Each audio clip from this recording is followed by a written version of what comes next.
Have you ever trusted someone only to regret it later? Well, let me tell you the story of how my own sister left me trapped cleaning a creepy house, all because of one tricky neighbor. Believe me, you'll laugh, but you'll also shake your head at what we went through that summer. My name is Layla, and I have a twin sister, Lena. We were just 11 years old when this story happened. Every summer, our parents would send us to the village to take care of our sweet blind grandmother. Honestly, we loved it there. Playing with friends, running through the fields, and of course, listening to our grandmother's stories. Summers with her were the highlight of our childhood. One day, Grandma asked us to stay home and help clean the grains with a wooden pallet. It wasn't the most exciting job, but we didn't mind until a neighbor walked in with a smile that was just a little too wide. She said she came to help, but then leaned closer and whispered, "A woman from the town just arrived, and she brought something from your family. You girls should go get it." Of course, Lena and I held hands, full of excitement, and ran straight to that woman's house. But when we got there, things didn't go as planned. The woman opened the door, looked us up and down, and said, "I heard you girls are very good at cleaning. I'm old and tired from my trip. Why don't you clean my house for me? I'll pay you." Wait, what? Where was the package? The gift from our family? Instead, we were standing in front of a huge, creepy, dusty house that looked like it had been abandoned for years.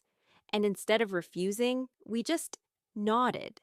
We were too young and too shy to say no. She gave Lena the job of sweeping the courtyard and told me to mop the inside. And guess what? She stood right beside me, barking orders like a strict teacher, while poor me scrubbed and mopped.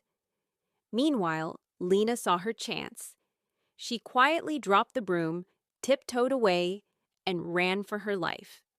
My jaw dropped as I watched her disappear. A few minutes later, the old lady noticed. She crossed her arms and said, Your sister fled. You'll do her work too." I gulped. The rooms, then the courtyard. All of it. Alone. My mop felt like a mountain I had to climb. Hours passed. Dust swirled around me. My arms ached. The old lady hovered, pointing, correcting, never letting me rest. I tried to work faster, but it felt endless. My hands shook, my legs tired, and I kept thinking, why did I even trust this neighbor?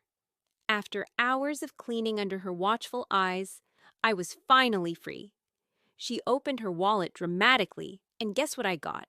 A small coin, just enough to buy a chocolate bar and a juice box.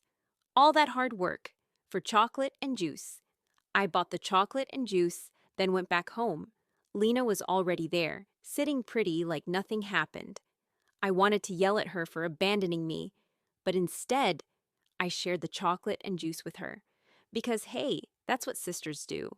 Later, when we told Dad the whole story back in town, oh boy, he was furious. He went straight to the neighbor who tricked us and warned her never to use his daughters as free cleaners again. Dad's words were clear. My daughters may be good at cleaning, but they're not here to clean for others. And that's how I learned an important lesson. Sometimes people will take advantage of your kindness if you don't learn to say no. Tell me, what would you have done if you were in my place? Would you have stayed and cleaned or run away like my sister Lena? I'd love to read your answers in the comments. And if you enjoyed this story, don't forget to hit the like button, subscribe to my channel, and share it with friends. That way, you won't miss more funny, real-life stories with important lessons. See you in the next video.